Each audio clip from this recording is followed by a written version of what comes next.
कांग्रेस देखिए, मैंने आपको फिर कहा है कि धर्म जो है वो आस्था का विषय है। बनाने की बात कर रहा हो, संविधान बदलने की बात कर रहा हो, मैं आपको पहले भी उस आदमी के साथ खड़ा, मैं आपको कांग्रेस का दोहरा रवैया क्यों? मैं आपको पहले कह रहा हूँ कि धर्म जो है वो आस्था का विषय है, और हम कांग्रेस की आस्था हम लोग जो है धर्म को कभी भी राजनीति में नहीं लाते। नहीं। और जो दूसरी आपका जो सवाल है, आस्था है कांग्रेस की। और मेरी बात भी तो हो जाने दीजिए, या तो आप अपने सवाल कर लीजिए या फिर आप मुझे जवाब देने दीजिए। बोलिए यादव जी, बोलिए।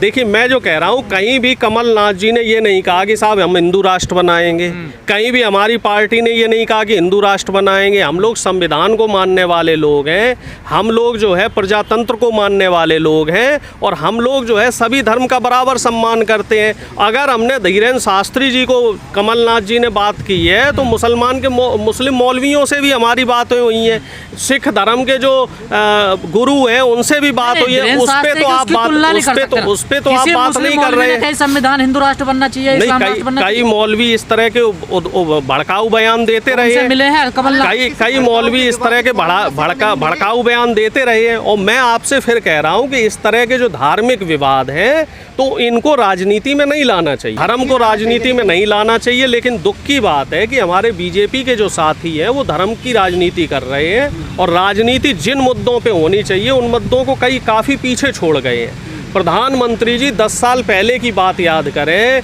जब प्रधानमंत्री जी रोजगार की बात करते थे, महंगाई की बात करते थे, काला धन लाने की बात करते थे, महिला सुरक्षा की बात करते थे, किसानों की एमएसपी की बात करते थे। अब प्रधानमंत्री जी उन पांचों बातों को, जो मुख्य मुद्दे हैं देश के, जो सबसे गंभीर मुद्दे हैं इस देश के, उन मुद्दों को पीछे छोड़ चुके हैं। अब वो जो है धार्मिक मुद्दे पे और धार्मिक एजेंडे पे बात करना चाह रहे हैं, लेकिन युवाओं को नहीं, किसी को पसंद नहीं आ रहा, लोगों को पसंद नहीं आ रहा। लोगों को, युवाओं को रोजगार चाहिए, किसानों को उसकी एमएसपी चाहिए, किसानों को उसकी एमएसपी चाहिए। कमलनाथ जी ने जो एजेंडे दिए हैं पांचों में, उनमें से बताइए कोई भी एजेंडा धर्म का हो। मैं आपसे फिर कह रहा हूँ कि धर्म जो है वो आस्था का विषय है। जन आक्रोश रैली निकाली गई है। हमारे जो 5 मुख्य मुद्दे हैं, उनमें से कोई भी मुद्दा धार्मिक हो तो बताइए। हम तो हमेशा धर्म को राजनीति से दूर रखते हैं। मोदी जी सत्ता में आए पिछड़ा पिछड़ा कह के, और आज की तारीख में देख लो, 10 साल में मोदी जी ने पिछड़ों के नाम पे सिर्फ धोखा दिया है जनता को, पिछड़े जो युवा हैं उनको। आप देख लो साहब, रेलवे में वहाँ पिछड़ों की नौकरी नहीं दी इन्होंने। आप देख लो साहब, उच्च शिक्षा में वहाँ नौकरी नहीं दी है। तो अब इस समय जो विकल्प है 2024 के लिए, वो इंडिया गठबंधन है। और हमने कहा भी है कि संख्या के अनुपात में हम जो है हिस्सेदारी देंगे सबको। जितने सरकारी पद खाली हैं सारे सरकारी पद भरे जाएंगे, और सामाजिक न्याय जो है वो पार्टी में तो हिस्सेदारी दे दो पिछड़ों को। नहीं, पार्टी में भी पूरी हिस्सेदारी है। वर्किंग कमेटी जो अभी बनी है, तो उसमें 50% SC ST OBC और माइनॉरिटी को CWC में सीटें दी गई हैं। 50% जिनकी आबादी 95% है। अब वो बाद में आगे और भी उसमें चेंजेस होंगे।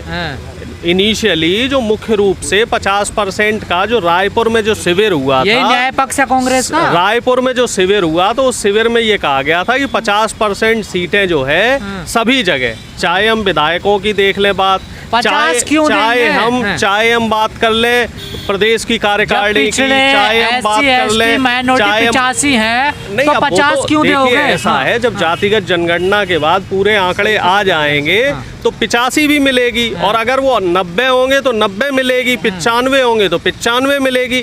जिस अनुपात में जनसंख्या होगी उस अनुपात में हिस्सेदारी मिलेगी, और इस बात में तो कोई दो राय नहीं है। क्योंकि इंडिया गठबंधन का जो पहला मुद्दा है वो सामाजिक न्याय को लेके ही है। क्योंकि सामाजिक न्याय के नाम पे मोदी जी ने और बीजेपी ने सिर्फ ओबीसी प्रधानमंत्री तो दिया, कहने को प्रधानमंत्री ओबीसी है, लेकिन क्या कोई बीजेपी से सवाल करने वाला है कि ओबीसी के नाम पे उन्होंने ओबीसी के लिए क्या किया, दलितों के लिए क्या किया? चलो साहब, दलित राष्ट्रपति रहे हमारे 5 साल, लेकिन दलितों के लिए क्या किया? राम मंदिर का जो शिलान्यास हुआ था जब, तो उस समय राष्ट्रपति जी नहीं पहुंचे। आदिवासी कह रहे जी हमने महिला दे दी राष्ट्रपति, लेकिन जब यहाँ पे नई संसद का उद्घाटन किया गया तो उसमें आदिवासी महिला को जगह नहीं दी गई। तो इस तरह की जो दो अर्थी बातें हैं, जो कथनी करनी में फ़र्क है बीजेपी का, तो हम तो उस बात को लेके कह रहे हैं कि कांग्रेस तो हमेशा सबको साथ में लेके चली है। हमने हमेशा सामाजिक न्याय की बात की, हमने हमेशा संविधान को सर्वोपरि रखा, हमने हमेशा जो दलित, शोषित, वंचित और जो किसान मजदूर वर्ग रहा है, हमने हमेशा उसके लिए काम किया। ये बताइए, मनरेगा जो योजना है जिससे गांव के हर गरीब को फ़ायदा मिल रहा है, तो वो योजना किसकी लाई हुई है? और इसके अलावा जो सरकारी स्कूल खोले गए जिसमें मुफ्त शिक्षा गरीब बच्चों को मिल रही है, तो वो जो स्कूल है वो किसके लाए गए हैं? IIT, IIM जैसे जो सरकारी संस्थान है, एम्स जो बनाए गए हैं, तो वो भी तो हमारी कांग्रेस की और नेहरू जी की देन है। बीजेपी के साथ हैं, मोदी जी के साथ हैं, क्या वो कांग्रेस में शिफ्ट हो पाएंगे? निश्चित तौर पे इस समय पिछड़ा समाज कांग्रेस के साथ है, क्योंकि 10 साल पिछड़े समाज ने मोदी जी का झंडा बुलंद करके देख लिया, और पिछड़े समाज को के जो बच्चे हैं उनको सिवाय कावड़ ढोने के, सिवाय तलवार का उठाने के, सिवाय दंगा फसाद करवाने के, आप देख लो जो नू मेवात में कांड हुआ, उसमें बीजेपी की तरफ से जो पकड़े गए हैं, जो 2 मुख्य आरोपी, मुन्ना बजरंगी हो चाहे आपका मोनू मानेसर हो, दोनों पिछड़े समाज से आते हैं। क्या यहाँ पे RSS का कोई व्यक्ति था? क्या मैं ये कह रहा हूँ, क्या अमित शाह का लड़का आया था यहाँ पे? क्या राजनाथ सिंह का लड़का यहाँ पे आया? जो दलित, शोषित, वंचित समाज के लोग हैं उनको ये तलवार पकड़ा देते हैं, उनको रोजगार नहीं दे रहे। उन्हें रोजगार देना चाहिए, उनके हाथ में कलम देनी चाहिए, और उनके हाथ में आप तलवार पकड़ा रहे हो, समाज में एक गलत संदेश दे रहे हो। समाज में जो शिक्षा है, शिक्षा आपने कितनी महंगी कर दी। अब DU में बता रहे हैं कि इस बार बच्चे जो है हॉस्टल में नहीं रह पा रहे हैं। DU में 80,000 रुपये हॉस्टल की फीस कर दी। अब बताओ, मैं पिछड़ा नहीं कह रहा हूँ, मैं तो ये कह रहा हूँ गरीब ब्राह्मण का भी अगर बच्चा है तो वो 80,000 रुपये कैसे हॉस्टल की फीस भर पाएगा? ये लोग नहीं चाहते, ये जो बीजेपी के लोग हैं ये नहीं चाह रहे हैं कि गरीब आदमी पढ़ पाए। कि कांग्रेस ने कभी भी जाति की राजनीति नहीं करी है। कांग्रेस का हमेशा से स्लोगन रहा है, ना जात पे ना पात पे, वोट डालो हाथ पे। कांग्रेस चाहे हिंदू हो, मुसलमान हो, पंडित हो, चाहे दलित हो, चाहे OBC हो, सबको साथ में लेके चली है कांग्रेस पार्टी। और हमारी पार्टी ने हमेशा सबको बराबर सम्मान दिया है, हमेशा हमने सबको बराबरी का दर्जा दिया है। जो हमारे देश में जात पात के नाम पे जो कोर वोटर है बीजेपी का, जो हमेशा उसके साथ रहा, पिछले 10 साल से बीजेपी के साथ जो आएगा, उसे वापस लाने के लिए क्या कर रही है? देखो ऐसा है, मान लिया जाए पिछड़ों के लिए कह रहे हैं हम जातीय जनगणना चंद जो मुट्ठी भर लोग हैं वही तो इसका फायदा ले पा रहे हैं। बीजेपी में भी जो EWS आरक्षण लगा उसका फायदा चंद मुट्ठी भर लोग ही तो ले पा रहे हैं। लेकिन जब जातिगत जनगणना हो जाएगी, उसमें आर्थिक आधार, उसमें सामाजिक आधार, उसमें शैक्षिक आधार, उसमें ये भी जानकारी हम कर लेंगे कि भाई किसके पास कच्चा मकान है, किसके पास पक्का मकान है, कौन साइकिल पे है, कौन मोटरसाइकिल पे है, किसको सरकारी नौकरी है, किसको प्राइवेट नौकरी है। जब सारे संसाधन और साधनों का डाटा हमारे पास आ जाएगा तो हमें पता लग जाएगा ना कि कौन एक्चुअल में गरीब सवर्ण है, और उसको सुविधा जो सरकार की योजनाएं हैं उनका फ़ायदा क्यों नहीं मिल पा रहा। कौन गरीब जो है आपका OBC है, कौन गरीब जो दलित है उसको लाभ क्यों नहीं मिल पा रहा है। कांग्रेस का कोर वोटर था, क्या अब राहुल गांधी पिछड़ों के सहारे जाएंगे आगे? देखो ऐसा है, पिछड़ा चिल्ला रहे हैं, OBC पिछड़े की तो कभी बात नहीं हुई, सिर्फ काउंटर ये हुआ है कि जो मोदी जी बोलते हैं ना पिछड़ा, उन्होंने पिछड़े के लिए क्या किया है। और राहुल गांधी जी ने सिर्फ आईना दिखाया है कि आप बोलते हो कि मैं पिछड़ा हूँ, मैं OBC हूँ, लेकिन आपने 90 में से 3 सचिव दिए, 44 यूनिवर्सिटी में आपने 9 प्रोफेसर दिए, और आपके जो सुप्रीम कोर्ट है उसमें 2% भी पिछड़ों के जज नहीं है। तो हमने तो आईना दिखाया है, का वोट नहीं चाहिए कांग्रेस को, हमें सबका वोट चाहिए।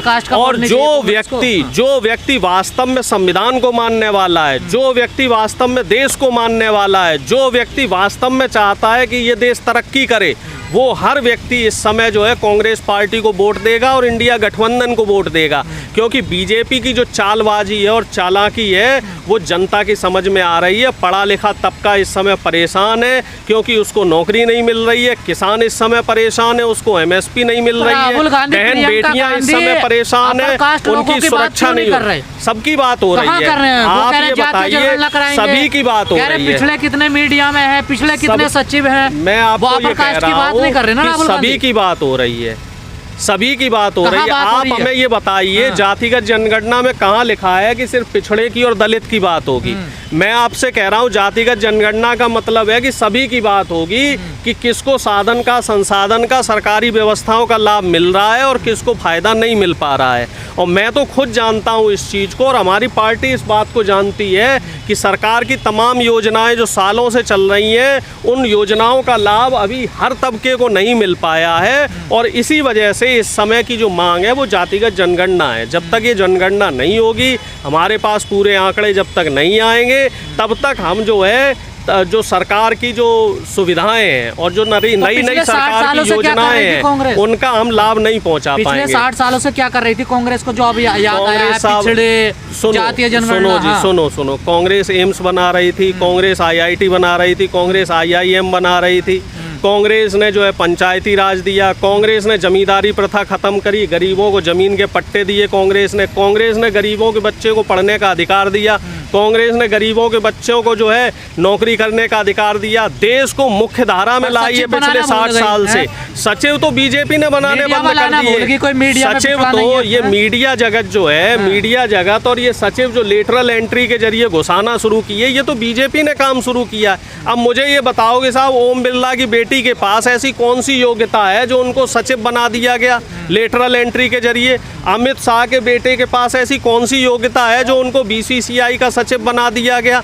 सवाल तो इस समय सत्ता पक्ष से होना चाहिए। अभी 10 साल से तो कांग्रेस सत्ता में नहीं है, इस समय तो बीजेपी सत्ता में है। और अगर देखिए जो काम करता है उसके काम में कुछ कमियां होती हैं, और कांग्रेस को वोट देंगे पिछड़े तो उनकी जातीय जनगणना कराएगी।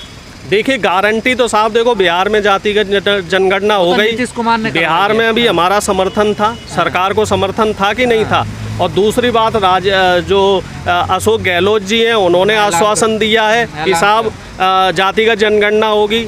और तीसरी बात जो सबसे महत्वपूर्ण है, अभी हमारी 4 जगह जो है सरकार है, ठीक है, और 4 मुख्यमंत्री में से हमारे 3 मुख्यमंत्री OBC के हैं। अब इससे बड़ा प्रमाण हम क्या दें? बीजेपी की अभी 10 जगह सत्ता है और 10 में से सिर्फ उन्होंने 1 OBC मुख्यमंत्री दिया है।